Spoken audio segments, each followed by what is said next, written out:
Oh, what is going on, Ada Nation? Welcome to Dapp Central. My name is Fareed, and as a part of today's video, just like always, we're breaking down all of the latest news going on in the Cardano ecosystem.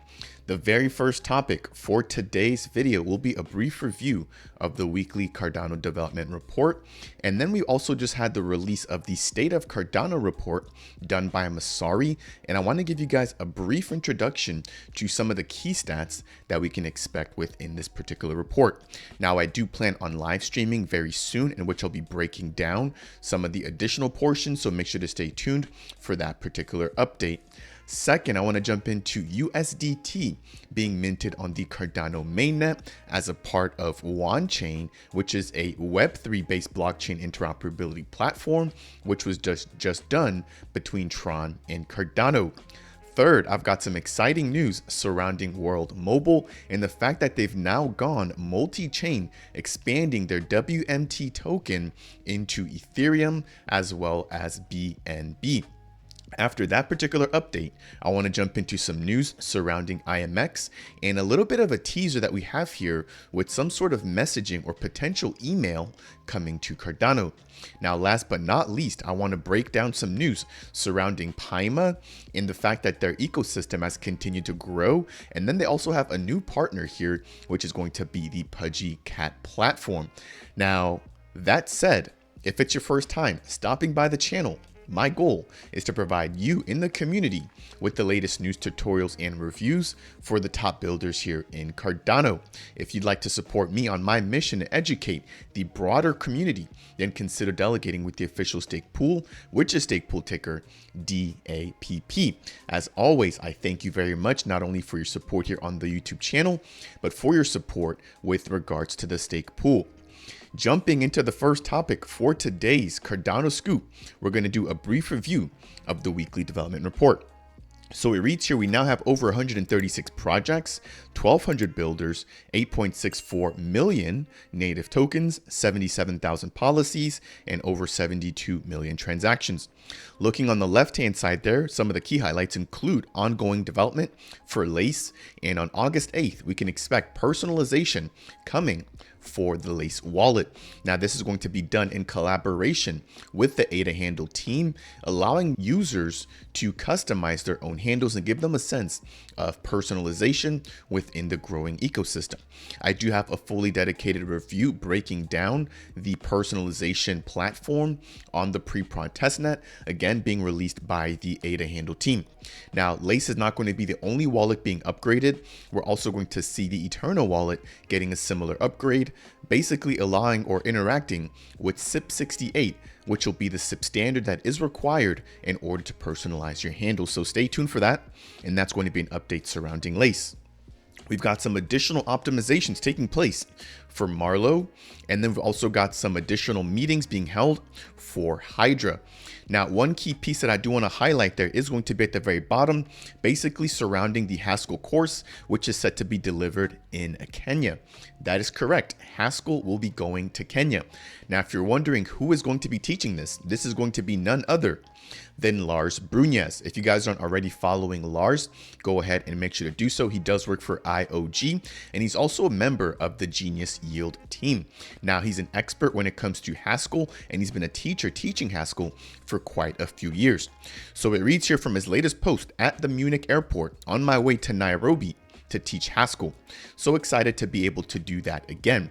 This is actually my first time hearing about this. I'm excited to see that this is not the first time that he's heading over there, but I'm excited to see that there's a lot of people outside of the United States and the European region, as well as Australia, that are looking to learn more about Haskell. That's been one of the biggest, I think, selling points or talking points when it comes to the adoption of Cardano, is just how difficult it is to develop. And to see Dr. Lars Brunez taking it upon himself to fly to these other countries to teach about Haskell, I think is a huge update here. So I wanted to briefly touch on that. And then I want to jump into next, the State of Cardano Q2 2023 report, which was released by Messari. Now I'm going to zoom in just a little bit. And as I mentioned earlier, I do plan on live streaming within the next day, so stay tuned for that particular live stream. But as a part of that, I want to dive a little bit deeper into this entire article. Now, this is quite a lengthy article, and again, for the sake of time, I'm not going to break this down. I will leave the link to it down in the description below. This is just a very minor taste as to what was released by Red Sheehan earlier today. So some of the key insights include the average daily dApp transactions for Cardano now being up over 49% quarter over quarter. This now includes MinSwap having the largest absolute growth, but several new dApps also contributing to the overall increase that we're seeing quarter over quarter. In terms of TVL, that is now up 9.7% quarter over quarter, and it's also up almost 200% when it comes year to date. A crazy metric to keep track of here is that throughout the year of 2023 alone, Cardano has now moved up from the 34th spot all the way to the 21st in TVL rankings across all chains. So really, really hard data here.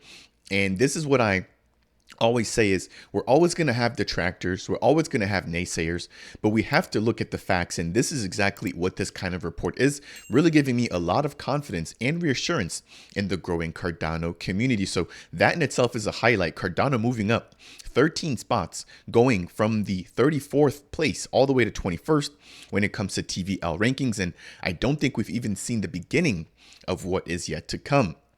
Now, the third highlight is surrounding Hydra development, which is basically going to allow for additional throughput on Cardano, basically meaning a lot more transactions occurring in a single given time. And that is going to be done with proposed topologies and an interest with Hydra coming from the ecosystem teams. So a lot of teams, I think, looking to leverage their own Hydra heads, especially as this protocol rolls out. We've already seen some sneak peeks and some demos, especially from the Sunday Swap team, and that's going to be coming from Pi Lanningham.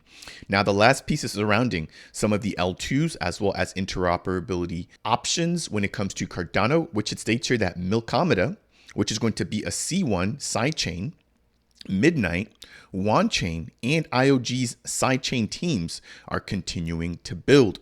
So not only are we getting core development here within Cardano, again with the likes of SIP 1694, Hydra, and the release of Mythor on the mainnet, we've also got some of these ecosystems growing on the outside of Cardano, which are going to be some of these side chains.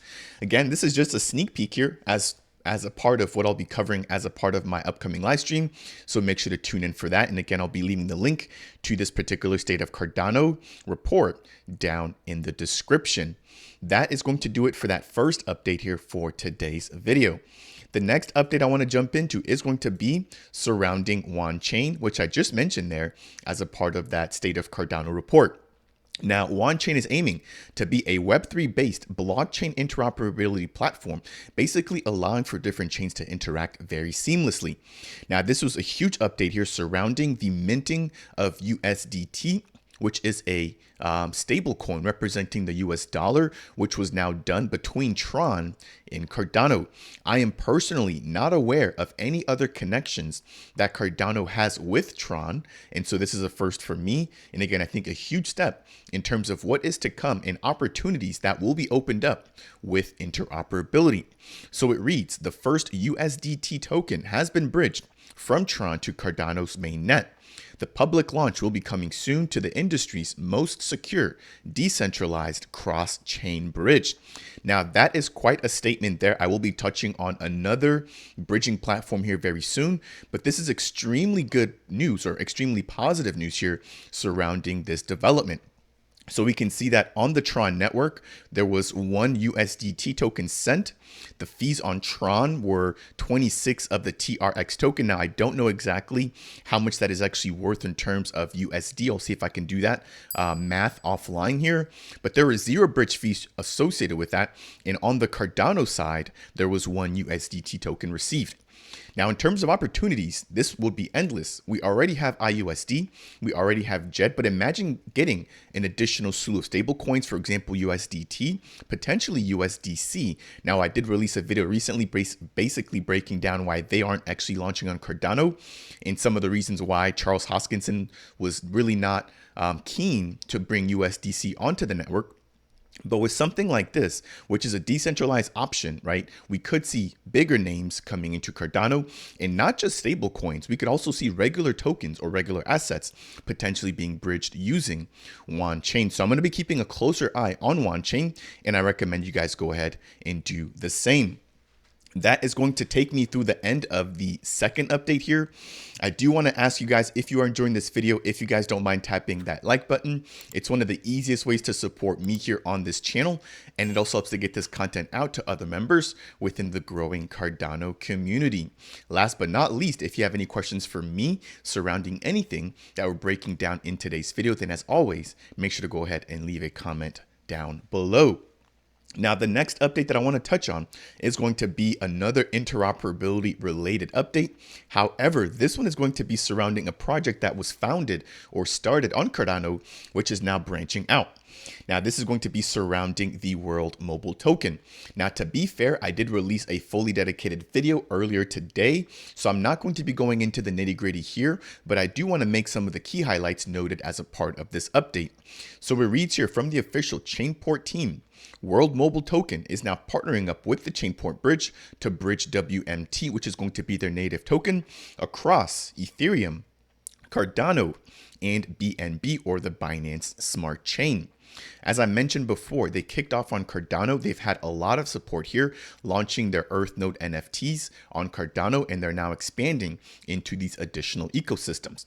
As a part of my latest update surrounding this particular expansion, I did break down some of the key reasons as to why the World Mobile team has decided to branch out to those specific chains. And the biggest one was surrounding BNB and the fact that they have over 2 million active users over, I believe, the course of the last 24 hours. So really high amount of users interacting with that platform. And we've seen a huge price increase here for the World Mobile Token, given the fact that this news has just broke. So I think this is just the tip of the iceberg here, because again, they are aiming to connect the unconnected through a sharing economy. It only makes sense that they begin to expand out onto other networks. Now, we've seen additional protocols follow suit. I won't name them here, but there are plenty of other platforms within Cardano that are also doing the same thing. So keep that in mind, that this is, the power of blockchain.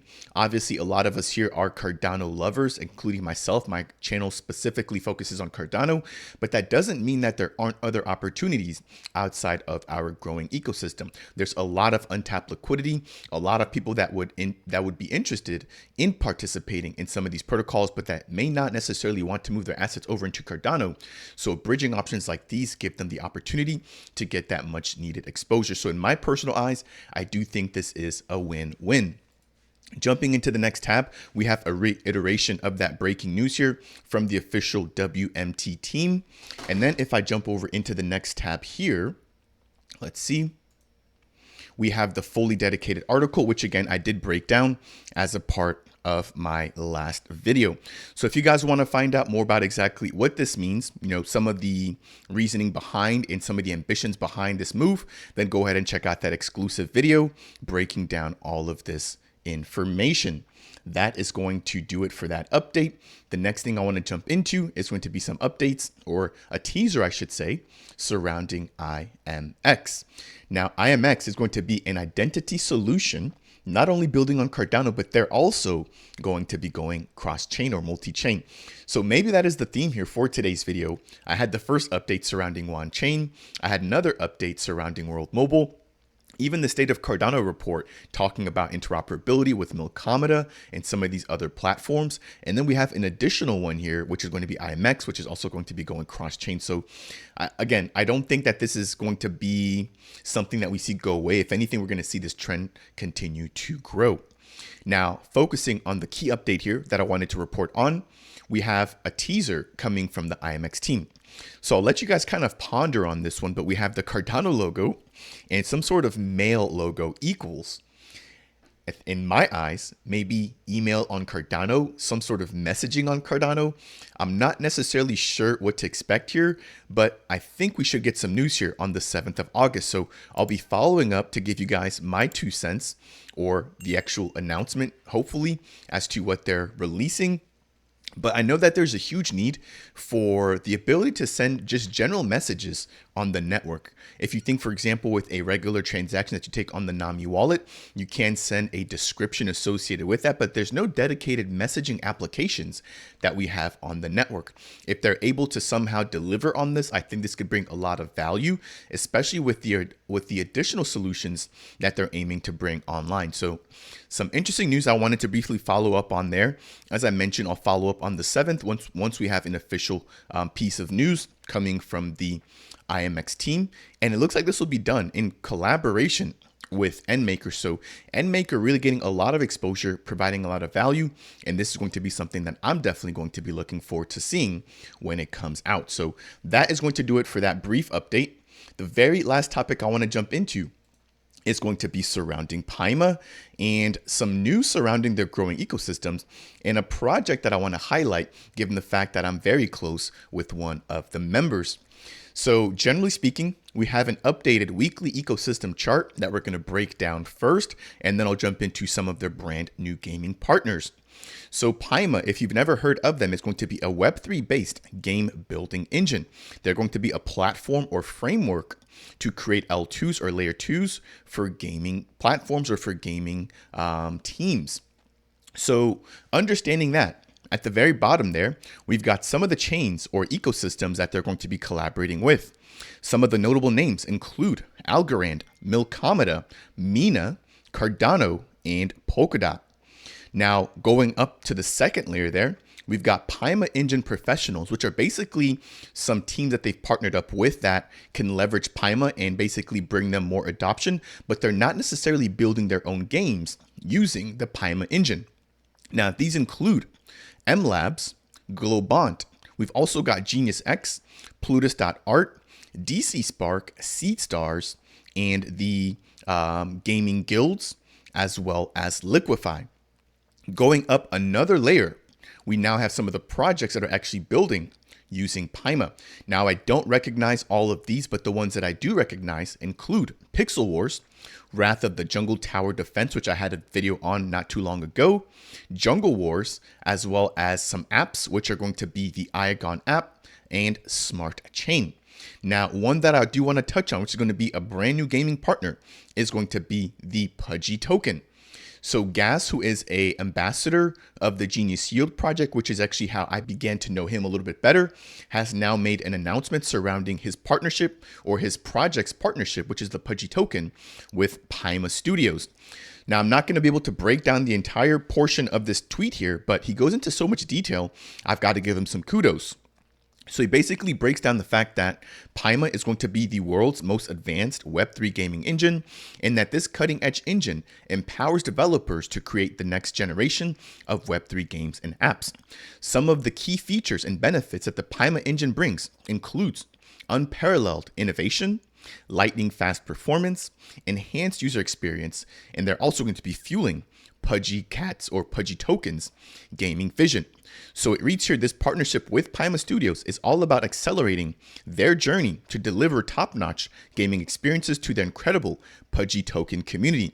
From text-based adventures to action-packed escapades, the team is working hard, to bring their gaming dreams to life. So Gas, I'm going to be looking forward to seeing what you're able to release here, and congratulations on this awesome partnership with the Paima Gaming Studio. That is going to bring us to a close here for today's video, breaking down the latest updates and news going on in Cardano, including the weekly development report, as well as the State of Cardano report released by Messari. We then discussed OneChain, World Mobile expanding, as well as IAMX and Paima Studios. Again, if you guys found any part of today's video to be helpful or insightful, I would appreciate you if you could tap that like button. If it's your first time stopping by the channel and you want more content like this, consider subscribing. And if you have any questions for me surrounding anything that we touched on as a part of today's video, then as always, make sure to go ahead and leave a comment down below. That said, I will see you guys in the next video.